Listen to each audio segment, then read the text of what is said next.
এমন একটি ওষুধ যেটি বাচ্চা নষ্ট করার জন্য মূলত ব্যবহার করা হয়। তিনি কল্পনাও করতে পারবো না এর ভবিষ্যৎটা কতটা ভয়ানক এবং কতটা বিপজ্জনক।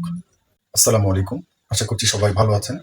আজকে গুরুত্বপূর্ণ একটি বিষয় নিয়ে কথা বলবো, অবশ্যই সাথে থাকবেন এবং ভিডিওটি শেষ পর্যন্ত দেখবেন। অনেকে শুনে থাকি অতিরিক্ত রক্তক্ষরণের কারণে মেডিকেলে ভর্তি হয়েছে। এমন অনেক রোগী আছে যারা রক্তপাত হতে হতে জীবন মরণের শেষ সময় অনেক রোগী আমরা দেখেছি, শুনেছি গল্প মুখে বিভিন্নভাবে। কিন্তু এর মূল কারণ যদি আপনি জানতে চান তাহলে একটু অতীতে যেতে হবে। সেই রোগীর অতীতে কি ঘটেছিল, কি হয়েছিল, কি কারণে এমন অবস্থা তার। এই সময়ে পারিবারিক আত্মসম্মান বজায় রাখার জন্য, আমরা কিছু জিনিসকে গোপন রাখার জন্য আমরা অনেক সময় অনেক বড় বড় সিদ্ধান্ত নিয়ে থাকি। তার মধ্যে অন্যতম হলো হঠাৎ করেই পেটে বাচ্চা চলে এসেছে, কিন্তু এইটা কোনোভাবে প্রকাশ করা যাবে না, এই মর্মে আমরা অনেক সময় এই ভুল সিদ্ধান্তটি নিয়ে থাকি।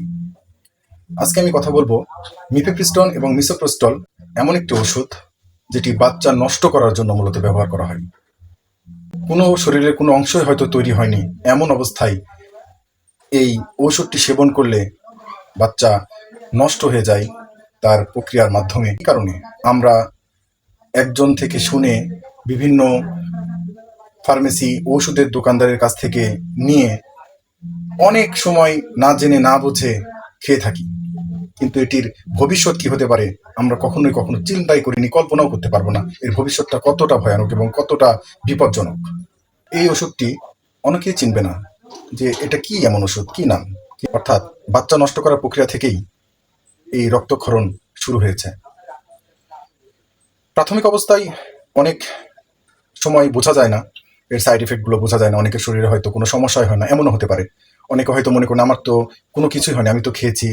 অনেকে হয়তো মনে মনে ভাবছেন আমি তো খেয়েছি একবার, আমার তো কোনো সমস্যা হয়নি, তাহলে এখানে মৃত্যুর কারণ কি হতে পারে, কেন মৃত্যু হবে? কিন্তু 95% মানুষের এই ওষুধের পার্শ্ব প্রতিক্রিয়ার কারণে অতিরিক্ত রক্তক্ষরণের মাধ্যমে মৃত্যু হয়েছে, এমন রেকর্ড পাওয়া যায়। এই ওষুধটি যারা খেতে চাচ্ছেন তারা এখনই সাবধান হন। বাচ্চা একটা জায়গায় 2টা 3টা 5টা হতেই পারে, এখানে অস্বাভাবিক কিছুই না। হ্যাঁ, কিছু গোপনীয়তা রক্ষার্থে তার দায়ভার কে নিবে?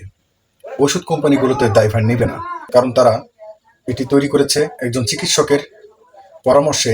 যদি কারো প্রয়োজন হয়, অতীব প্রয়োজন, তাহলে অবশ্যই একজন গাইনি ডাক্তারের পরামর্শে এটি গ্রহণ করতে হবে।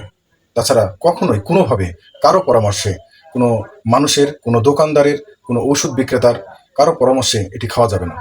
যদি কোনো চিকিৎসক মনে করেন যে আপনার সার্বিক অবস্থার ভিত্তিতে যেটা আপনার খাওয়া প্রয়োজন, নয়তো বিশাল বড় কোনো সমস্যা তৈরি হচ্ছে এটির কারণে, এমনটি হতে পারে, তো 1%, এর বেশি না। এরকম হয়তো অনেক হয়েছে। দেখা যাচ্ছে যে এমন অবস্থায় বাচ্চা পেটে এসেছে যেটি পরিবার সমাজ কখনো মেনে নিবে না, কিছু করার নেই। কিন্তু সাবধান, সচেতনতা অবশ্যই থাকতে হবে।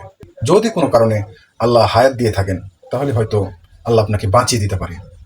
বাংলাদেশে অনেক কোম্পানির এই ওষুধটি রয়েছে।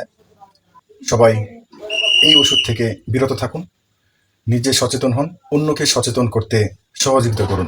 আর ভিডিওটি ভালো লাগলে অবশ্যই সাপোর্ট করবেন লাইক, কমেন্ট অ্যান্ড শেয়ারের মাধ্যমে। ধন্যবাদ সবাইকে।